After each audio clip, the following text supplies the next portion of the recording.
Hello everyone, सत श्री अकाल, राधे राधे, नमस्कार। मैं शशिर स्वागत करता हूं आपके अपने यूट्यूब चैनल शशिर की पाठशाला में। तो इस वीडियो में हम बात करेंगे बीपीएससी टीआरई 3.0 से रिलेटेड जो पेपर लीक हुआ है और वहीं जो अटेम्प्ट को लेके आपके दिमाग में सारे डाउट्स थे उससे रिलेटेड सारी चीज़ों को डिटेल में डिस्कस करेंगे। वीडियो को अंत तक देखिएगा, आपके सारे डाउट्स क्लियर हो जाएंगे। तो माय डियर फ्रेंड्स, सबसे पहले मैं आपको बता दूँ कि अटेम्प्ट को लेके जो भी आपके दिमाग में डाउट था कि इसके पहले जो राज्य विश्वविद्यालय अध्यापक संशोधन नियमावली थी 2023 2024 के पहले वाली, उसमें क्या था कि 3 अटेम्प्ट काउंट किए जाएंगे, ऐसा उसमें नियम था, रूल्स थे। लेकिन अब जो नया नियम है 2024 से, तो उसमें संशोधन कर दिया गया है और जो कैबिनेट है उसकी स्वीकृति भी उनको मिल गई है। तो जो 3 अटेम्प्ट था अब उसको 3 से 5 अटेम्प्ट करने की, वो उसको संशोधन करके स्वीकृति करने की बात कही गई है। तो आपने एक न्यूज़पेपर के कटिंग में भी देखा होगा कि जो 3 अटेम्प्ट था पहले, अब वो 5 अटेम्प्ट करने की बात कर दी गई है और मंजूरी भी मिल गई है उसकी। तो बाकी आगे देखते हैं इसमें क्या होना है। तो एक अच्छी न्यूज़ है, गुड न्यूज़ है आप सभी के लिए जो भी बीपीएससी टीआरई 3.0 के प्रिपरेशन कर रहे हैं, कि आपके लिए और मौके अवसर और बढ़ जाते हैं टीआरई 4 के। बाकी आपने देखा होगा कि आजकल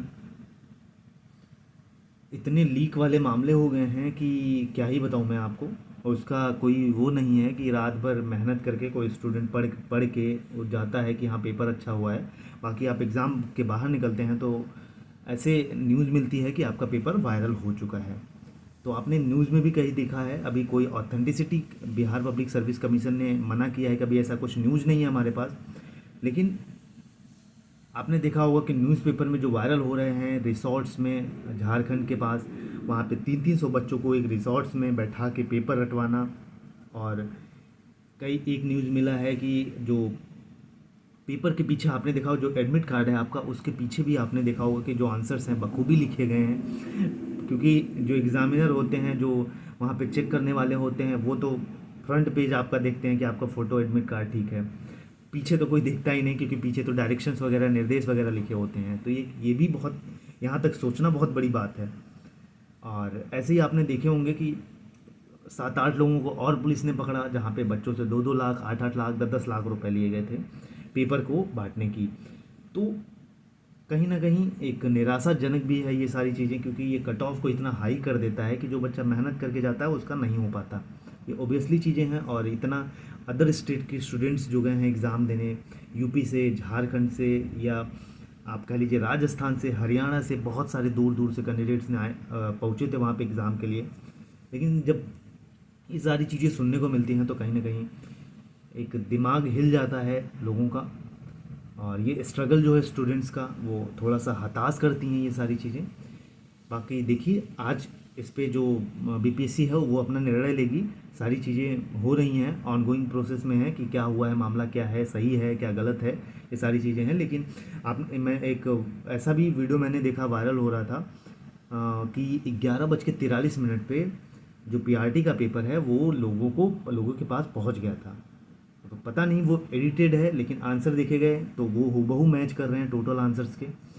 तो वो एडिटेड है क्या है, ये सारी चीज़ें अभी हम छोड़ देते हैं समय पे, बट कहीं ना कहीं सही नहीं है, या पेपर कैंसिल होना चाहिए या क्या है, ये सारी चीज़ें बीपीएससी अभी डिसाइड करके ये सारी चीज़ें आज कुछ ना कुछ सुनने को ज़रूर मिलेगा। बाकी हौसला बनाए रखिए, क्या कर सकते हैं, और पढ़ते रहिए। टीआरई 4 के लिए स्टार्ट कर दीजिए अभी से प्रिपरेशन। और एक चीज़ आप लोगों को ये पेपर देख के ज़रूर देखने को मिला होगा कि यूट्यूब से पढ़ाई करना सच में कितना, कहते हैं, निराशजनक होता है। यूट्यूब की पढ़ाई, यूट्यूब का प्रैक्टिस सेट आपको 10 से 20 नंबर दिला सकता है, लेकिन हो सकता है कॉन्सेप्ट आपको समझा दे, लेकिन अगर आपको कट ऑफ पार करनी है तो आपको जो किताब है, जो ऑथेंटिक सोर्सेस हैं, उसी पे ही कवर करना होगा, उसी को ही पढ़ना होगा। आपने देखा होगा पूरी एनसीईआरटी 9-10 की 6 to 8 का जो पेपर हुआ था उसमें पूरी एनसीईआरटी उसने पूछी थी। पूरा 9-10 की एनसीईआरटी का हूबहू लाइन उठा के उन्होंने दिया था। पूरी वर्ल्ड हिस्ट्री और पॉलिटी आपने देखा होगा, जो दूसरे देशों के संविधान है, पूरा 9-10 के सिलेबस में है। अगर किसी स्टूडेंट ने एनसीईआरटी अच्छे से पढ़ा होगा तो पूरे पॉलिटी के क्वेश्चन मोस्टली वहाँ से थे। आपने देखा होगा कि डीपीएसबी, ये सारी चीज़ें हटा दी गई, फंडामेंटल राइट, फंडामेंटल ड्यूटीज़, यहाँ से मोस्टली क्वेश्चंस ही नहीं पूछे गए। तो ये सारी चीज़ें हैं। और एनसीईआरटी के अकॉर्डिंग चीज़ें पढ़िए। और वही यूट्यूब वाला भी आपको प्रैक्टिस कराएगा, जो मार्केट में किताबें बट रही हैं, बेची जा रही हैं, और वही प्रीवियस ईयर के क्वेश्चंस उठा के आपको वो यूट्यूब पे प्रैक्टिस कराते हैं, और आप वीडियो 10-10 घंटे मैराथन देख डालते हो, जबकि आपको पता भी नहीं चलता। वही आप 4 घंटे किताब नहीं पढ़ पाना बहुत मुश्किल होता है। अगर आप 4 घंटे किताब पढ़ें तो पढ़ना बहुत मुश्किल होता है। लेकिन जो असली चीज़ें हैं, असली कंटेंट हैं, असली रिसोर्सेज हैं, जहाँ से पेपर फंसता है वो है किताबें और एनसीईआरटी। और यहीं से मिलेगा आपको। एक सबक ले लीजिए, एक सीख ले लीजिए।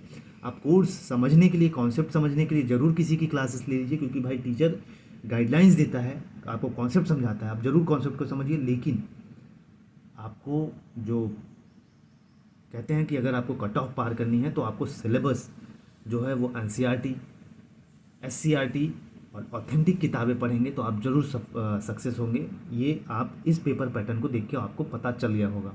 बाकी ऑल द बेस्ट, पढ़ते रहिए। जय हिंद, जय भारत।